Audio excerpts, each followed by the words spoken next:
Hindi na talaga. Tama na, Dre. Mag-uwian na tayo.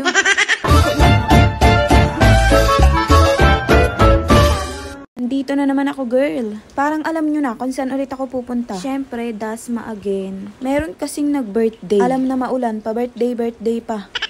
Pero syempre, dahil sila ninya to, diskarte muna bago gala. Dahil may walk-in client nga ako dito sa bahay, ay ginawa ko na nga muna to. After nga neto, inaya ko na tong aking asawa pumunta ng Langkaan kasi nga may service ako dun. Pagtapos ko nga sa client ko dun, ay dediretso na din kami ng Dasma kasi nga hapon na din talaga to. Bago nga kami pumunta dun sa birthday na itong Vanessa na to. Napag-usapan nga namin na bumili ng cake. Syempre, mag-aambagan. Ano, sagot ko, baka masampal ko kayong lahat. Cheers. Pagtapos bumili, syempre, dumiretso na nga ako dun sa bahay na itong kumari ko. Diba? Ang laki ng ngiti. Babayaran mo talaga yan pag nakaluwag-luwag ka na.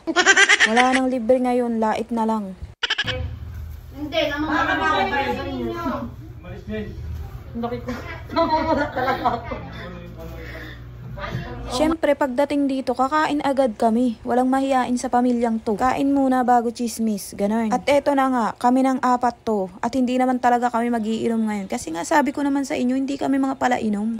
Nagbago na kami. Chismisa na lang, ganun. Hindi pa nga kami kompleto dito kasi wala pa nga dito si Bakla. Lagi na lang pa VIP. Kala mo may puday. Kantahan na nga muna natin to, my birthday na to. Leche.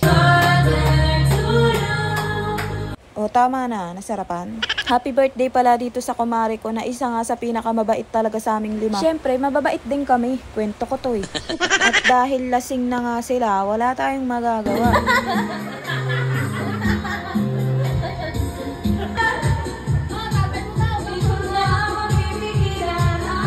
Pasalamat na lang talaga kayo at hindi kami uminom ngayong gabi, kundi makikita nyo talaga ang mga sex bomb dancer.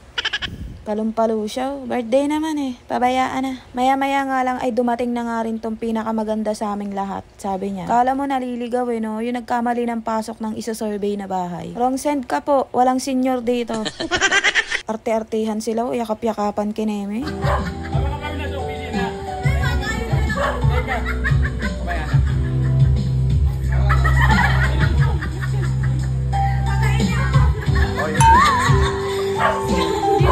Siyempre, ganda-gandahan siya. Kanya na yung mic hanggang uwian. Ito lang yung kaibigan namin, kada kita namin, iba-iba yung asawa, di ba? Ang ganda mo. Tapos lagi pang buntis. Hindi mo malaman kung kailan manganganak eh. Pero magaling niyang kumanta, sabi niya. Ibabash niya daw ako eh pag pinost ko tong vlog na to eh. Kaya uunahan ko na siya, ibabash ko na siya dito. Dudurugin na kita ngayon pa lang dito sa vlog ko na to. Miss na miss kita eh. Mo. Hindi na talaga. Tama na, Dre. Mag-uwian na tayo. Anong oras na nga rin at maambon-ambon pa kaya nga nagkayayaan na kaming umuwi. Leche. Hindi puta ka. Layo. Ibabash na lang kita mamaya. Galingan mo! Narinig niyo yun? Ibabash niya daw ako. Galingan mo.